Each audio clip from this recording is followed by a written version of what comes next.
ಕಾಕಪಚೀತಿ ಅಂತ್ಯಷ್ಟಿ. ರಾತ್ರಿಯ ಮಜಲು ಕಳೆದಿತ್ತು, ಬೆಳಗಿನ ಅಮಲು ಏರಿತ್ತು.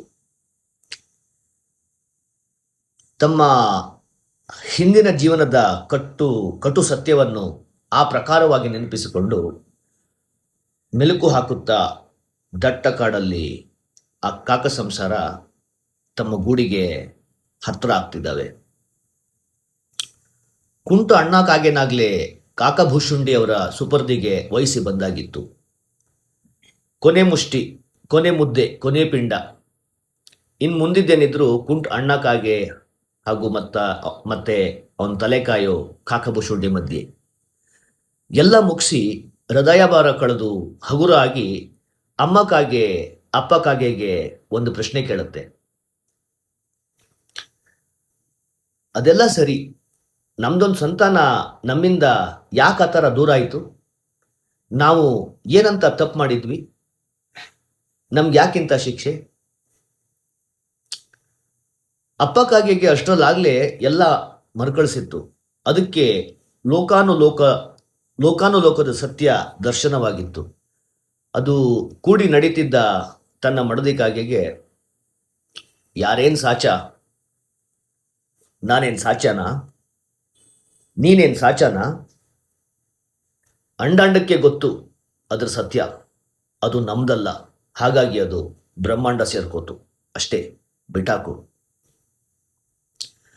ಇದು ಸತ್ಯ ಅನ್ನೋ ಹಾಗೆ ಕಾಡಿನ ಇನ್ಯಾವುದೋ ಒಂದು ಮೂಲೆಯಿಂದ ಕೋಗಿಲೆ ಕೂ ಕೂ ಕೂ ಕೂ ಕೂ ಅಂತ ಹಾಡಿರೋ ಬೀಡು ಸೇರ್ಕೋತಿದ್ದ ಕಾಕ ದಂಪತಿಗಳಿಗೆ ಕೇಳಿಸದೇ ಇರಲಿಲ್ಲ. ಕೋಗಿಲೆ, ಓ ಕೋಗಿಲೆ. ಗೂಡು ಸೇರ್ಕೋತಿದ್ದ ಹಾಗೆ ಅಮ್ಮ ಕಾಗೆಗೆ ಕುಂಟು ಅಣ್ಣ ಕಾಗೆ ಮೇಲೆ ವಿಶೇಷ ಪ್ರಜ್ಞೆ, ಕಾಳಜಿ.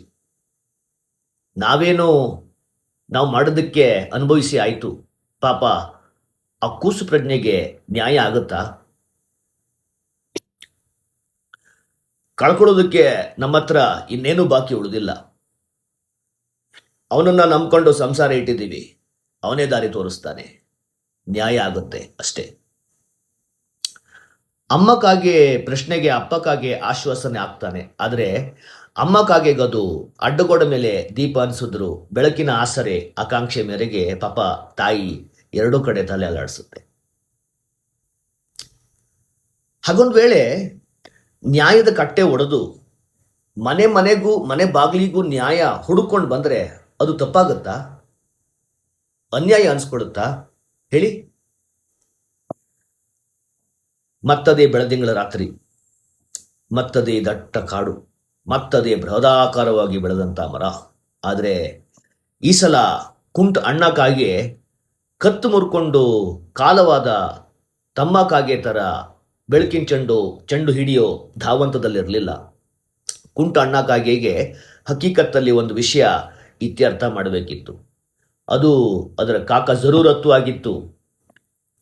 ಹಾಗಾಗಿ ಈ ಸಲ ನ್ಯಾಯಕ್ಕಾಗಿ ಅದು ಗೂಬೆ ಮನೆ ಬಾಗಿಲಿಗೆ ಬರಲಿಲ್ಲ. ನ್ಯಾಯ ಮಾಡೋಕ್ಕೆ ಅಂತ ಎದೆ ಒಪ್ಸಿ ಹೂಂಕರಿಸಿ ಒಂಟಿ ಕಾಲಲ್ಲಿ ಬಂದು ನಿಂತಿತ್ತು. ಮೇಲ್ಸ್ತರದ ಮೇಲ್ಜಾತಿಯ ವರ್ಗಕ್ಕೆ ಮತ್ತೆ ಹಬ್ಬ. ರಾತ್ರಿಯ ಕಾಡು ಧಾರಾವಾಹಿನಿ ನೋಡೋ ಸಂದರ್ಭ ಒಂಟಿ ಕಾಲ್ ರೂಪದಲ್ಲಿ ಮತ್ತೆ ಕೂಡಿ ಬಂದಿತ್ತು. ಗೂಬೆನೂ ಕಾಯ್ಕೊಂಡಿದ್ದಾಗಿತ್ತು. ಅದು ಹೊಟ್ಟೆ ನೇರಕ್ಕಿದ್ದ ತನ್ನ ಕೊಕ್ಕನ್ನು ಅನಾಮತ್ತಾಗಿ ಬೆನ್ನಿನ ನೇರಕ್ಕೆ ತಂದು ಗೂಬೆಗಣ್ಣು ಬಿಟ್ಟು ಅಂತ ಸತ್ಯ ಅನ್ವೇಷಣೀಯ.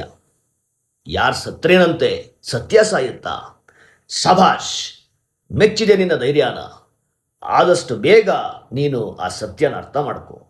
ಬೆದರಿ ಗೂಡು ಸೇರ್ಕೊಂಡಿರೋ ನಿನ್ನ ಅಪ್ಪ, ಸತ್ತು ಹೆಗಣದ ಹೊಟ್ಟೆ ಸೇರಿರೋ ನಿನ್ನ ತಮ್ಮ ಹೆಮ್ಮೆ ಪಡೋ ಹಾಗಾಗ್ಲಿ.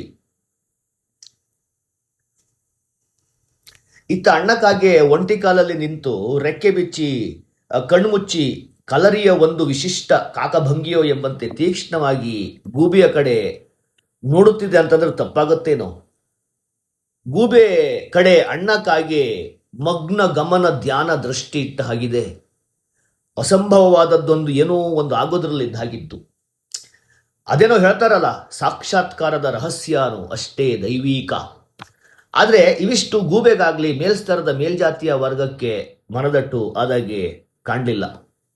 ಗೂಬೆ ಅಬ್ಬರಿಸಿ ಬಬ್ಬಿರಿದು ಮುಂದುವರಿಸ್ತಾ, ಕಟ್ಟು ಆ ಜಗತ್ತು, ಬೆನ್ನ ಹಿಂದೆ ನಿನ್ನ ಕೊಕ್ಕಿನ ನೇರಕ್ಕೆ ಸರಿಯಾಗಿ ವಿಲವಿಲ ಅಂತ ಒದ್ದಾಡೋ ಹುಳ, ಕಟ್ಟು ಜಗತ್ತು. ಆ ಹುಳದ ಹೊಟ್ಟೆಯಲ್ಲಿ 3 ಮೊಟ್ಟೆ, ಯಾರಿಗುಂಟು ಯಾರಿಗಿಲ್ಲ. ಕಟ್ಟು ಜಗತ್ತು, ತಿರುಗ್ಸು ಕತ್ತು. ಅಲ್ಲಿರೋ ಅಷ್ಟು ಕಣ್ಣುಗಳಲ್ಲಿ ಯಾವೊಂದೂ ಕೂಡ ಆರಾಧನೆಯ ಆಗಿರಲಿಲ್ಲ. ಸಾವಿನ ಅಪೇಕ್ಷೆ ಒಳಗೊಂಡಂತ ಕೆಟ್ಟ ದರಿದ್ರ ಕಣ್ಣುಗಳಾಗಿದ್ವು.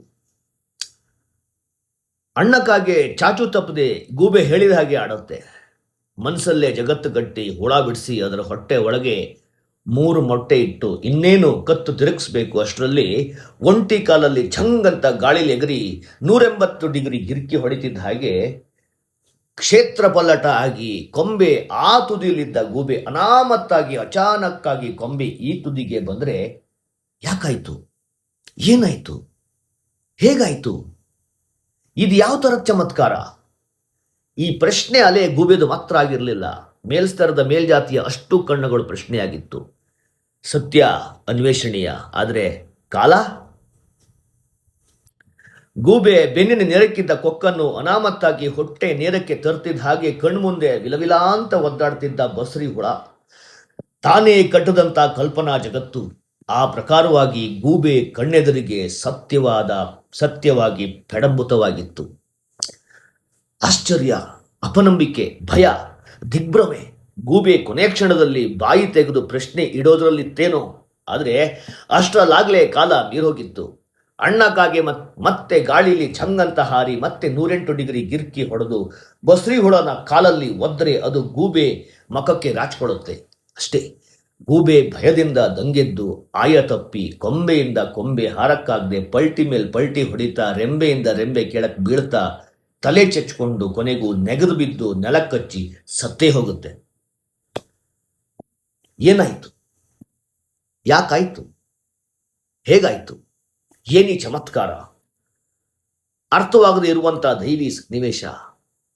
ಇಷ್ಟಾದರೂ ಮೇಲ್ಸ್ತರದ ಮೇಲ್ಜಾತಿಯ ಅಷ್ಟು ಕಣ್ಣುಗಳಲ್ಲಿ ಯಾವೊಂದು ಕಣ್ಣಲ್ಲೂ ಸಮರ್ಪಣೆ ಇರಲಿಲ್ಲ, ಶರಣು ಭಾವ ಕಾಣಲಿಲ್ಲ. ಕುಂಟ ಅಣ್ಣಕ್ಕಾಗೆ ಅಸಾಮಾನ್ಯವಾದದ್ದನ್ನು ಜರುಗಿಸಿತ್ತು, ಸಿದ್ಧ ಮಾಡಿ ತೋರಿಸಿತ್ತು. ಬೆದರಿ ಬೆಚ್ಚಿ ಗೂಡು ಸೇರ್ಕೊಂಡಿದ್ದ ಅಪ್ಪಕ್ಕಾಗೆ ಅಮ್ಮಕ್ಕಾಗೆ ಮತ್ತು ಸತ್ತು ಹೆಗ್ಗಣದ ಹೊಟ್ಟೆ ಸೇರಿದ್ದ ತಮ್ಮಕ್ಕಾಗೆ ಹೆಮ್ಮೆ ಪಡುವಂತ ವಿಚಿತ್ರವಾದರೂ ಅಷ್ಟೇ ವಿಶೇಷವಾದದ್ದನ್ನು ಮಾಡಿ ತೋರಿಸಿತ್ತು. ಆದರೆ ಮೇಲ್ಸ್ತರದ ಮೇಲ್ಜಾತಿಯ ವರ್ಗಕ್ಕೆ ಇದ್ಯಾವುದು ಕಣ್ಣಿಗೆ ಬೀಳಲೇ ಇಲ್ಲ. ಅಪನಂಬಿಕೆ, ಅವಿಶ್ವಾಸ, ಲಜ್ಜೆಗೆಟ್ಟ ದಿವ್ಯ ನಿರ್ಲಕ್ಷ್ಯ. ಚಪ್ಪಾಳೆನೂ ಇಲ್ಲ, ಬೆನ್ತಟ್ಟುವಿಕೆನೂ ಇಲ್ಲ, ಶಾಬಾಷ್ಗಿರಿನೂ ಇಲ್ಲ. ಆದ್ರೇನಂತೆ, ಕುಂಟ ಅಣ್ಣ ಕಾಗೆಗಾಗಲೇ ಅಷ್ಟರ ಮಟ್ಟಿಗಿನ ಜಗತ್ತು ಹೊಸದಾಗಿ ಪರಿಚಯ ಆಗೋಗ್ಬಿಟ್ಟಿತ್ತು. ಅದಕ್ಕೆ ಯಾರು ಚಪ್ಪಾಳೆನೂ ಬೇಕಿರಲಿಲ್ಲ, ಯಾರೂ ಬೆನ್ತಟ್ಟಿ ಶಾಬಾಷ್ ಅನ್ನೋದು ಬೇಕಿರಲಿಲ್ಲ. ಅದು ಬಂತು, ತನ್ನ ಕೆಲಸ ಮುಗಿಸ್ತು, ಹೊರಡ್ತು, ಅಷ್ಟೇ.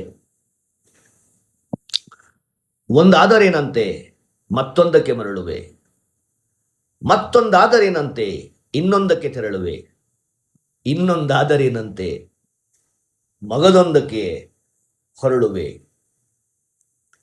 ಮರಳಿ ತೆರಳಿ ಹೊರಳುವಾಟವ